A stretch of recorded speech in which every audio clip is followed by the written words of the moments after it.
29 de setembro de 1957. Um tanque contendo 80 toneladas de resíduos radioativos explode com a força de 70 toneladas de TNT na cidade fechada soviética de Chelyabinsk, 40. A explosão lança uma nuvem de isótopos mortais a 2 quilômetros no céu, brilhando como uma aurora boreal contra as montanhas Urais. Em poucas horas, neve radioativa começa a cair sobre as aldeias abaixo.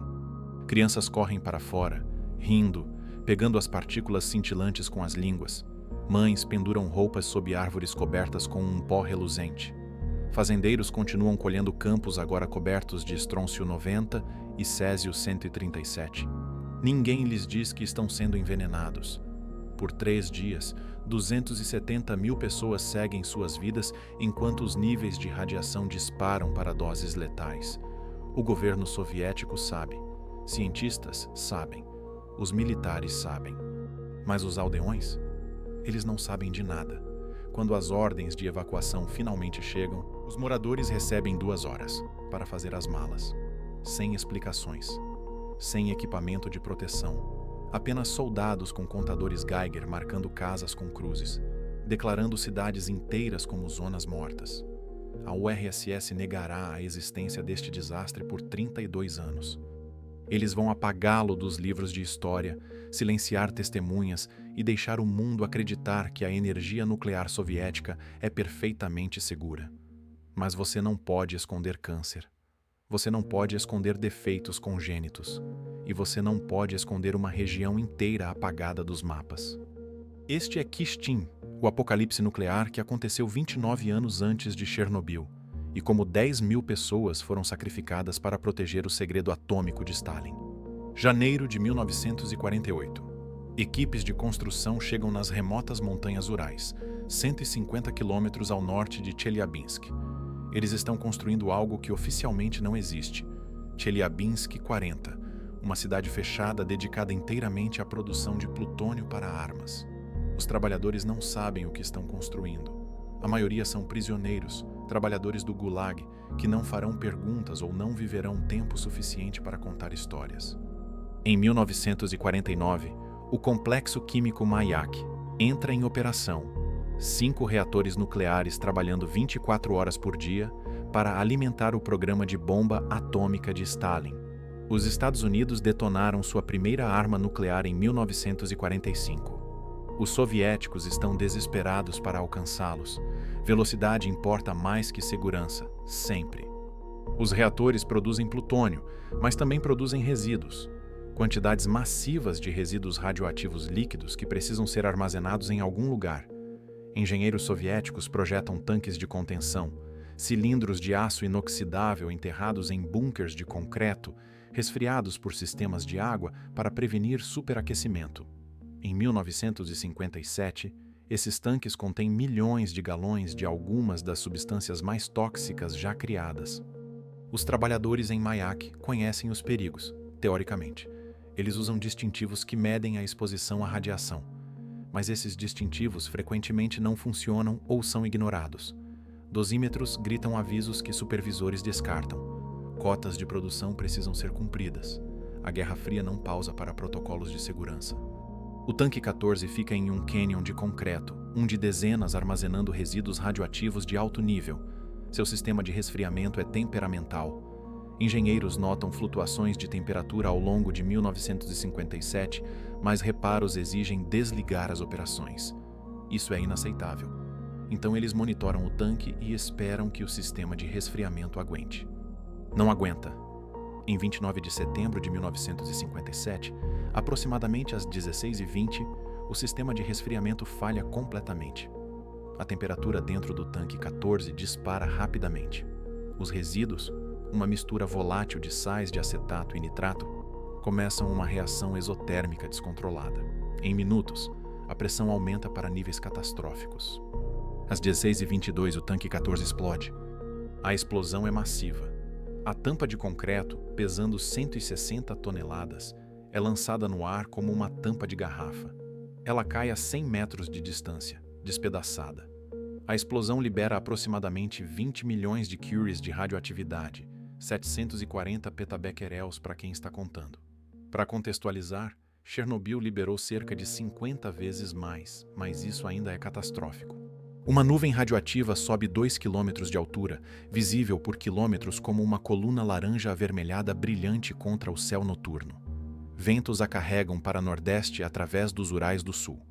Nas próximas 10 horas, partículas radioativas se depositam sobre uma área de 23 mil quilômetros quadrados, aproximadamente o tamanho do estado de Sergipe.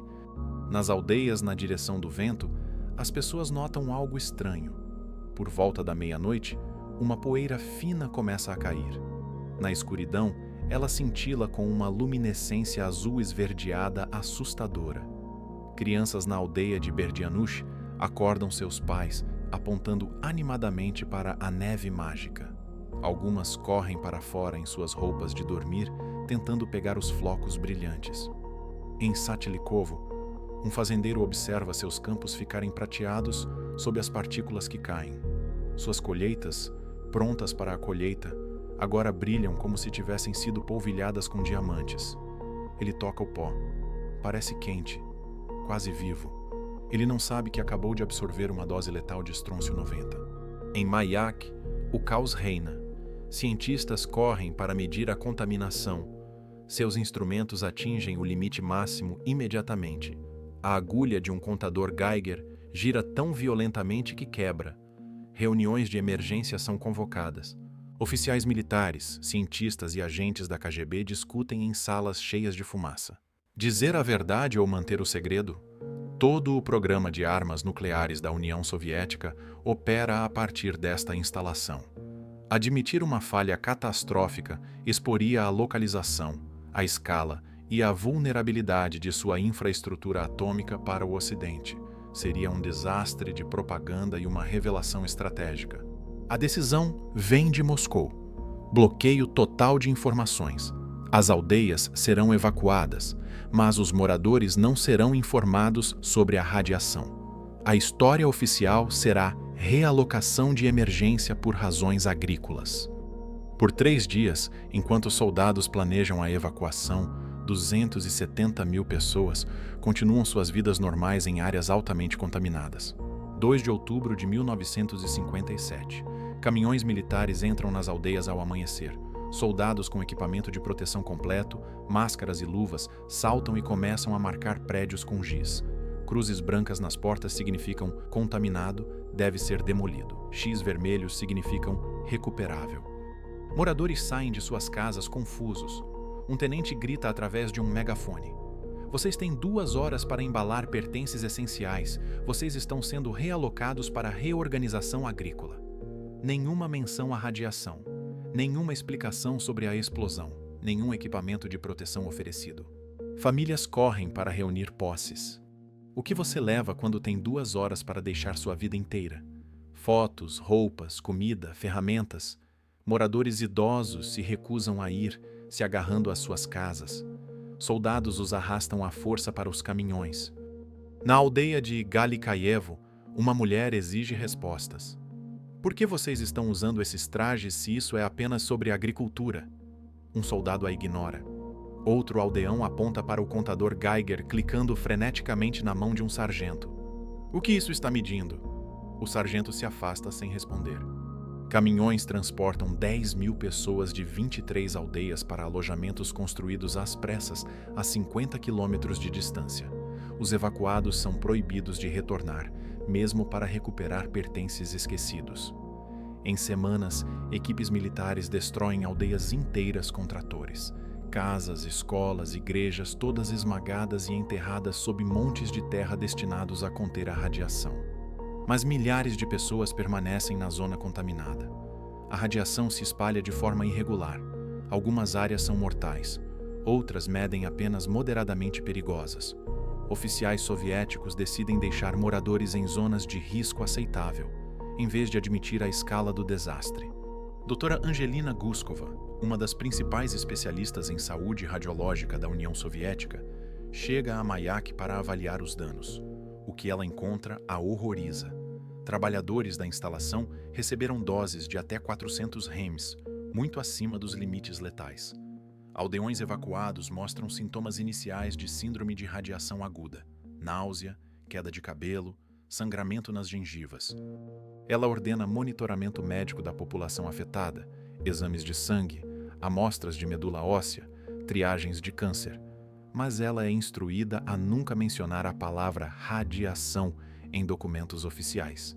Registros médicos descrevem a condição como distonia vegetativa ou síndrome astênica, qualquer coisa menos a verdade. Por 32 anos, a União Soviética nega que o desastre de Kyshtym tenha acontecido. Mapas são redesenhados, apagando aldeias contaminadas da cartografia.